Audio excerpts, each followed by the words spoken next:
student, my name is Mini Sethi. Today I am going to discuss about process of research. Means एक research में कौन कौन से step involve होते हैं, वन बाय वन हम हर एक स्टेप को विद एग्जांपल समझेंगे। जो सबसे पहला स्टेप होता है वो क्या होता है, सिलेक्शन ऑफ, क्या है, selection of research problem. Okay, पहला स्टेप क्या है, selection of research problem. Okay, अब रिसर्च प्रॉब्लम को सिलेक्ट करने का मतलब क्या है, इसमें बेसिकली हम अपने रिसर्च के टॉपिक को डिफाइन करते हैं, रिसर्च का एक टाइटल डिफाइन करते हैं कि हम किस चीज पर रिसर्च कर रहे हैं, हम अपनी रिसर्च में किस प्रॉब्लम को लेके चल रहे हैं। वो प्रॉब्लम सोसाइटी की भी हो सकती है, ग्रुप की भी हो सकती है, किसी इंडिविजुअल की भी हो सकती है, बिजनेस की हो सकती है, कोई पॉलिटिकल प्रॉब्लम हो सकती है, कोई एजुकेशनल प्रॉब्लम हो सकती है, कोई एनवायरमेंटल प्रॉब्लम हो सकती है, वो कोई भी प्रॉब्लम हो सकती है। डिपेंड करते हैं कि हम किस प्रॉब्लम को लेके चलते हैं, हमारा रिसर्च का एरिया क्या है।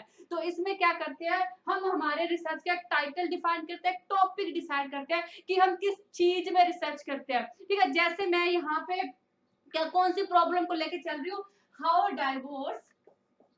Divorce impact child development. Okay, जब पेरेंट्स के डिवोर्स होते हैं तो उसका चाइल्ड डेवलपमेंट में क्या इम्पैक्ट पड़ता है, क्या नेगेटिव इम्पैक्ट पड़ता है, इस प्रॉब्लम को लेके चल रही हो। आप कोई भी प्रॉब्लम को लेके चल सकते हो, आप सोसाइटी की प्रॉब्लम को लेके चल सकते हो। जैसे आजकल बहुत ज्यादा डिप्रेशन क्यों हो रहा है, why people going on depression, why more and more people going on depression. Business की प्रॉब्लम को लेके चल सकते हो, why company sales is declining, why employees feel demotivated at work place, why productivity of employees is reducing. आप कोई भी problem को लेके चल सकते हो, चाहे कोई एनवायरमेंट की है, पॉलिटिकल है, सोशल है, किसी भी प्रॉब्लम को लेके चल सकते हो। हम यहाँ पर जो मैं प्रॉब्लम को लेके चल रही हूँ वो क्या, how divorce impact child development. ठीक है, जो पेरेंट्स के डिवोर्स हो रहे हैं आजकल, उसका एक चाइल्ड के डेवलपमेंट में क्या नेगेटिव इम्पैक्ट पड़ता है, मैं इस प्रॉब्लम को लेके चल रही हूँ रिसर्च में, और इससे रिलेटेड ही मैं रिसर्च करूंगी। ओके, तो ये क्या होगा, पहला स्टेप होगा जिसमें आप क्या करते हो, प्रॉब्लम को डिफाइन कर रहे हो कि आप एक्चुअल में रिसर्च कर किस चीज पे रहे हो, किस प्रॉब्लम को लेके चल रहे हो। सेकंड क्या है, अब मैंने अपनी प्रॉब्लम को फॉर्मुलेट कर लिया, मैंने अपने रिसर्च के टाइटल को डिफाइन कर लिया, मैं किस चीज पर रिसर्च करूँ ये मैंने डिसाइड कर लिया। अब सेकंड स्टेप क्या होगा, सेकंड स्टेप होगा रिव्यू ऑफ लिटरेचर।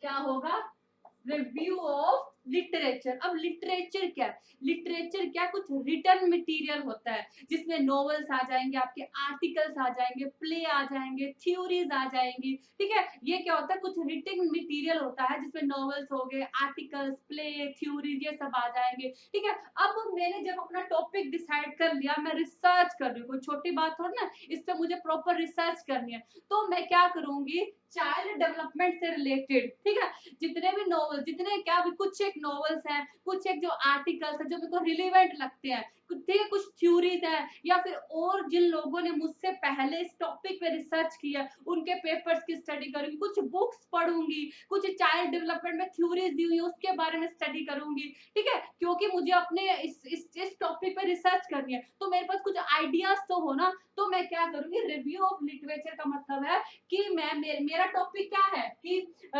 जो डिवोर्स होते हैं उसका चाइल्ड डेवलपमेंट में क्या नेगेटिव इम्पैक्ट पड़ता है, क्या इम्पैक्ट पड़ता है, ये है ना। तो इससे रिलेटेड जो भी लिटरेचर है उनके बारे में मैं स्टडी करूंगी, उनका थोड़ा रिव्यू लूंगी, कुछ बुक्स पढ़ूंगी, कुछ थ्योरीज पढ़ूंगी। ठीक है, कुछ और जो इससे पहले रिसर्च हुई है उनकी स्टडी करूंगी ताकि मुझे कुछ आइडिया मिल जाए। ठीक है, तो सेकंड स्टेप के रिव्यू ऑफ लिटरेचर, मेरी जो भी रिसर्च है उससे रिलेटेड मैं novels, article, play, theories, books या जो प्रीवियस रिसर्च हो चुकी है उनके बारे में स्टडी करूंगी। ओके, तो ये क्या हो गया, सेकंड स्टेप होगा मेरी रिसर्च का। अब मैंने लिटरेचर का रिव्यू कर लिया है, अब मेरे पास कुछ नॉलेज आ गई है इससे रिलेटेड, कुछ तो पहले थी तभी तो ये टॉपिक मैंने सिलेक्ट किया ना। ठीक है, मेरा एरिया यही था तभी ये टॉपिक मैंने सिलेक्ट करा। अब मैंने लिटरेचर का रिव्यू करके कुछ क्या कर ली, कुछ बेसिक या कुछ कॉन्सेप्ट को गेन कर लिया, बहुत सारी क्या कर ली, इस फील्ड में नॉलेज को और गेन कर लिया। अब मैं क्या करूंगी, जो मैंने नॉलेज गेन करी है उसी बेस पे मैं क्या करूंगी, प्रिपेयर, थर्ड स्टेप क्या आएगा, प्रिपेयर हाइपोथेसिस। अब ये हाइपोथेसिस क्या होते हैं? हाइपोथेसिस क्या होता है? Tentative answer. क्या होता है? टेंटेटिव आंसर या अनश्योर आंसर, अनसर्टेन आंसर या सजेस्टेड आंसर जिसे बोल सकते हो। अब मेरा इसमें क्वेश्चन क्या है? मेरी इसमें प्रॉब्लम क्या है? मेरी प्रॉब्लम ये क्या है ना, how divorce impact child development, ये मेरा क्वेश्चन है, ये मेरी प्रॉब्लम है। अब इसके कुछ आंसर, अब मैंने बुक्स पढ़ ली है, कुछ मुझे पहले भी नॉलेज थी इस एरिया में, ठीक है, कुछ मैंने बहुत सारी स्टडी कर ली, जैसे प्ले, आर्टिकल, थ्योरीज वगैरह ये मैंने पढ़ लिया। अब मेरे पास कुछ रिलेवेंट नॉलेज आ गई, ऑलमोस्ट मेरे पास काफी सारी नॉलेज आ गई है। अब इस नॉलेज के बेस पर मैं कुछ अनसर्टन, अनश्योर, ठीक है, सजेस्टेड आंसर प्रिपेयर कर लूँ, कुछ टेंटेटिव आंसर प्रिपेयर कर लूंगी, ठीक है। तो वो क्या आएंगे? हाइपोथेसिस, ठीक है। जैसे इसके आंसर क्या हो सकते हैं कि divorce can cause of poor performance in school, ठीक है, या divorce can cause of anger among the child, ठीक है। ऐसे में कई सारे हाइपोथेसिस प्रिपेयर कर लूंगी। हाइपोथेसिस बहुत ज्यादा नहीं होने चाहिए। क्यों नहीं होने चाहिए? क्योंकि ये हाइपोथेसिस आगे जाके टेस्ट होएंगे, ठीक है। ये ट्रू भी हो सकते हैं और गलत भी, ये ट्रू भी हो सकते हैं और रॉन्ग भी हो सकते हैं, ठीक है। तभी इनको क्या बोला? टेंटेटिव बोला, अनश्योर बोला, अनसर्टन बोला, सजेस्टेड बोला, क्योंकि इनकी 100% श्योरिटी नहीं है कि ये ट्रू होंगे या फॉल्स होंगे, ठीक है। तो ये सिर्फ एक बार मैंने प्रिपेयर कर ली, क्योंकि मैं इन हाइपोथेसिस को लेके चलूंगी, फिर इन हाइपोथेसिस को टेस्ट करूंगी बाद में। अब वो स्टेप भी आएगा कि क्या जिस हाइपोथेसिस को मैं लेके चल रही थी वो ट्रू है या फॉल्स है, ठीक है, क्या मुझे कुछ नया मिला है या फिर जो एग्जिस्टिंग में कुछ एड ऑन हुआ है, ओके। वो सारा कुछ मुझे पता चलेगा जब मैं इन हाइपोथेसिस को टेस्ट करूंगी। हाइपोथेसिस क्या होता है? टेंटेटिव आंसर होता है, अनश्योर आंसर होता है, अनसर्टेन आंसर होते हैं मेरी रिसर्च प्रॉब्लम का। अब मेरी रिसर्च प्रॉब्लम क्या थी कि डिवोर्स का, पेरेंट डिवोर्स का चाइल्ड डेवलपमेंट पे क्या इम्पैक्ट पड़ता है, क्या नेगेटिव इम्पैक्ट पड़ता है, उसके कुछ मैंने अनश्योर टेंटेटिव आंसर प्रिपेयर कर लिए। जैसे डिवोर्स क्या हो सकता है, जिन पेरेंट्स का डिवोर्स हो जाता है उनके बच्चे स्कूल में अच्छे से परफॉर्म नहीं कर पाते, वो इमोशनली डिस्टर्ब हो जाते हैं कि उनकी फैमिली में क्या चल रहा है, ठीक है। डिवोर्स से क्या होता है? वो अपनी इमोशनल नीड को, उनमें इमोशनल क्या होता है? इंस्टेबिलिटी हो जाती है, वो एंगर, इग्रेशन ज्यादा दिखाते हैं, ठीक है। तो ये क्या मेरे टेंटेटिव अनश्योर आंसर, ऐसे में कई सारे प्रिपेयर कर लूंगी। बहुत ज्यादा नहीं होने चाहिए क्योंकि बाद में ये टेस्ट होंगे। और ये क्या है? अनश्योर आंसर है, अनसर्टेन आंसर है। ये जब मैं हाइपोथेसिस को टेस्ट करूंगी तो मुझे पता चलेगा ये सही है या गलत है। अभी इनकी श्योरिटी नहीं है कि ये आंसर मेरे सही होंगे या फिर गलत होंगे। हाइपोथेसिस का मतलब ही ये होता है कि अनश्योर, अनसर्टेन आंसर प्रिपेयर करते हो अपनी प्रॉब्लम के, ओके। अब हम फोर्थ स्टेप की बात कर लेते हैं। अब फोर्थ स्टेप क्या है? Prepare research design. अब रिसर्च डिजाइन क्या है? रिसर्च डिजाइन क्या होता है? Detail framework for conducting research. Research conduct करने के लिए मैं एक डिटेल में फ्रेमवर्क प्रिपेयर करूंगी, एक फ्रेमवर्क डिजाइन करूंगी। किस चीज का फ्रेमवर्क? मैं अपनी रिसर्च में कौन से प्रोसीजर अडॉप्ट करूंगी, कौन सी टेक्निक यूज करूंगी, ओके। अगर मैं जो रिसर्च कर रही हूँ तो वो रिसर्च का टाइप क्या है, क्योंकि रिसर्च के तो बहुत सारे टाइप होते हैं। जो मैं डेटा एनालाइज कर रही हूँ उस डेटा एनालाइज के टाइप क्या है। अभी हम डेटा एनालिसिस के बारे में स्टडी करेंगे, लेकिन रिसर्च डिजाइन में ये सब कुछ मुझे पहले से रेडी करना पड़ेगा, पहले से डिजाइन करके चलना पड़ेगा, पहले से एक फ्रेमवर्क तैयार करके चलना पड़ेगा। बाद में जब रिसर्च कर रही होंगी तब थोड़ी ना तैयार करती रहूंगी मैं, ये मुझे पहले से ही प्लान करके चलना पड़ेगा, ओके। कि मैं कौन से प्रोसीजर, कौन सी टेक्निक, किस तरह के रिसर्च टाइप को इन्वॉल्व करूंगी, किस तरह के डेटा एनालिसिस के मेथड को यूज करूंगी। क्योंकि देखो मेरी रिसर्च किस पे चल रही थी? मेरी रिसर्च इस पे चल रही थी ना कि जो डिवोर्स है उसका चाइल्ड डेवलपमेंट पे क्या इम्पैक्ट पड़ता है, मेरी रिसर्च इस पे चल रही थी। अब क्या है, जो रिसर्च टाइप के क्या है, डिफरेंट डिफरेंट टाइप हो सकते हैं रिसर्च के। तो मैं एक टाइप सारे बच्चों पे तो नहीं अप्लाई कर सकती ना, बच्चे क्या डिफरेंट डिफरेंट है। जो बच्चे खुल के अपनी बात मुझे बता रहे हैं, मैं बच्चों का इंटरव्यू ले रही हूँ, जो बच्चे खुल के मुझे अपनी बात बता रहे हैं, खुद से मेरी सारी बात मुझे कन्वे कर रहे हैं, उनके लिए तो मैं इंटरव्यू मेथड यूज कर लूंगी। उनके लिए इंटरव्यू मेथड क्या सूटेबल है, क्योंकि वो बच्चे ओपनली अपनी बात दूसरों से डिस्कस कर रहे हैं। कुछ बच्चे अपनी बात ओपनली डिस्कस नहीं करते, अपने इमोशंस को दूसरों से कन्वे नहीं करते, उनके मन में क्या चल रहा है वो नहीं बताते। ऐसे बच्चे तो मुझे आंसर दे लेंगे नहीं, तो उनको मैं क्या करूंगी, ऑब्जर्व करूंगी, उनके लिए मैं ऑब्जर्वेशनल रिसर्च यूज करूंगी। तो यहाँ पे मैं क्या कर रही हूँ, डिफरेंट डिफरेंट सिचुएशन पे different different type of research को इन्वॉल्व कर रही हूँ। ओके, जैसे मैंने बताया, जो बच्चे मुझे खुल के बात बता रहे हैं उनके लिए मैं इंटरव्यू मेथड यूज कर रही हूँ, उनसे क्वेश्चन पूछ रही हूँ डायरेक्टली, और जो बच्चे मुझे खुल के बात करने में नहीं कर रहे हैं उनके लिए मैं ऑब्जर्वेशनल मेथड यूज कर रही हूँ। इसी तरह डाटा एनालिसिस के भी डिफरेंट डिफरेंट मेथड होते हैं, वो भी मैं सिचुएशन के अकॉर्डिंग सिलेक्ट करूंगी कि मुझे कौन सा मेथड अडॉप्ट करना है। लेकिन ये सारी चीजें मैं पहले से डिसाइड करके चलूंगी, पहले से इसका एक फ्रेमवर्क तैयार करवा करके चलूंगी, ताकि रिसर्च करते टाइम मुझे कोई प्रॉब्लम ना आए। ओके, अब यहाँ पे मैंने सब कुछ डिसाइड कर लिया। अब बात आई कैरी ऑन, ठीक है। अब मैं अपनी रिसर्च को एक्चुअली में स्टार्ट करती हूँ। एक्चुअली में मैं क्या करती हूँ, डेटा कलेक्शन शुरू कर देती हूँ, ठीक है।